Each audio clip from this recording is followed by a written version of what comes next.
कुछ विदेशी इतिहासकार ऐसा बोलते हैं कि आयुर्वेद 2500 साल पुराना। कुछ जर्मन्स लोगों ने बोलना शुरू किया भारत का आयुर्वेद 3500 साल पुराना। कुछ ने बोलना शुरू किया भारत का आयुर्वेद 10,000 साल पुराना।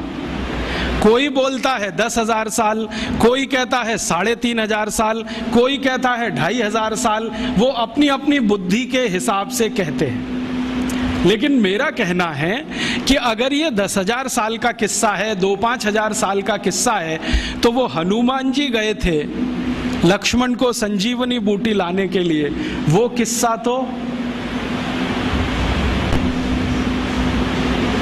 और हनुमान जी का किस्सा हम सब जानते हैं। संजीवनी उनको पहचान में नहीं आई तो पर्वत ही उखाड़ के ले आए। तो जो वैद्य थे ना राम जी की सेना के, जिनका नाम था सुषेण, तो वैद्य सुषेण ने कहा मैंने तुमसे एक बूटी मंगाई थी। तो उन्होंने कहा वैद्य जी मुझे समझ में नहीं आती, मैं पर्वत ले आया। और ये कहानी आगे बढ़ती है रामचरितमानस में तो नहीं, रघुवंशम में, कि उस एक छोटे से पर्वत के टुकड़े से कुछ 1000-1200 औषधियां वैद्य सुषेण ने निकाली थी। और उन्हीं औषधियों की ताकत से रामचंद्र जी ने रावण से युद्ध किया था, और युद्ध में घायल अपने सभी सैनिकों को रात भर में दवाओं का लेपन करके अगले दिन फिर लड़ने के लिए तैयार कर दिया था। तो हम कैसे कहें कि ये आयुर्वेद 2000 साल 5000 साल, भगवान श्री राम को ही 8.5 लाख साल से ज्यादा हो गए अगर हम हिसाब निकालें। और जो भगवान राम के पहले की बात करें तो भगवान राम खुद ही कह रहे हैं कि मेरे जो पूर्वज थे रघु, दिलीप, वो सभी आयुर्वेद के ज्ञाता थे, माने जड़ी बूटियों का उनको ज्ञान था। अगर राम के पूर्वज उनको भी जड़ी बूटियों का ज्ञान था तो बढ़ते चले जाएं तो ये समय की सीमा तो रुकती नहीं। तब मैंने अपने मन में संतोष के लिए ये तय मान लिया है कि ये भारत की जड़ी बूटियों का विज्ञान या आयुर्वेद उतना ही पुराना है जितना भारत है।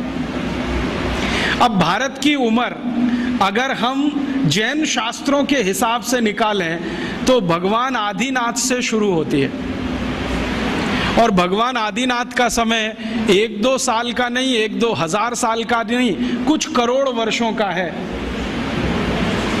तो भारत भी कुछ करोड़ वर्षों का है, तो भारत की जड़ी बूटियां भी करोड़ वर्षों की होंगी। क्योंकि भारत में एक चीज जो निश्चित है, बाकी बहुत सारी चीजें बदली होंगी, सूर्य का प्रकाश।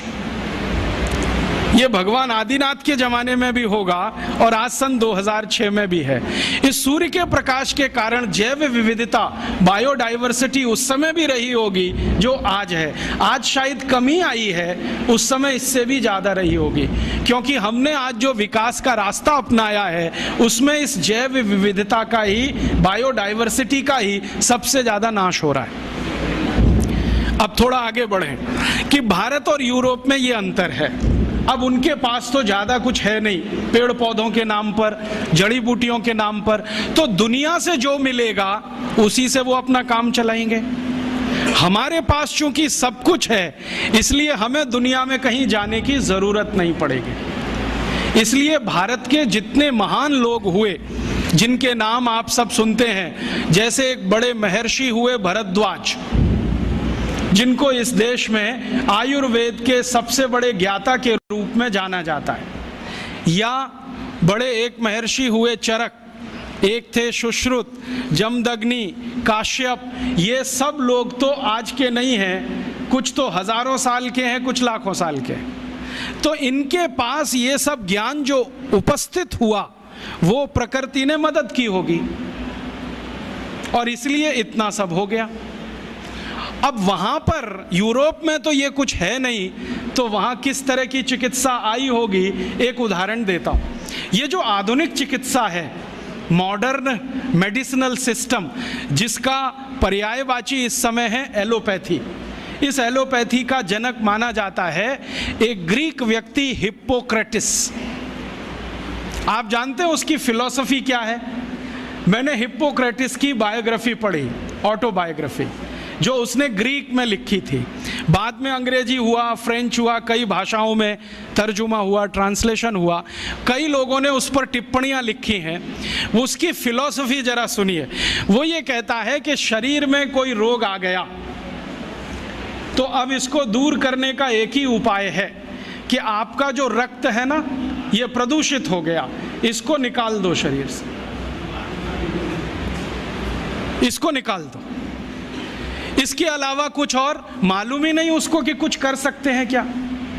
तो उसने ले दे के एक सिद्धांत बनाया कि आपको बुखार हो गया तो रक्त प्रदूषित हो गया, इसको निकाल दो। आपको जुकाम हो गया, रक्त प्रदूषित हुआ, इसको निकाल दो। आपको फोड़ा हो गया, रक्त प्रदूषित हुआ, इसको निकाल दो। माने जो भी कुछ है वो निकाल दो, ठीक है। और यही शायद हिप्पोक्रेटिस के वंशज हैं जो आज किसी का गर्भाशय निकाल देते हैं, किसी का गॉल ब्लैडर निकाल देते हैं, किसी की किडनी निकाल देते हैं, किसी का कुछ भी निकाल देते हैं।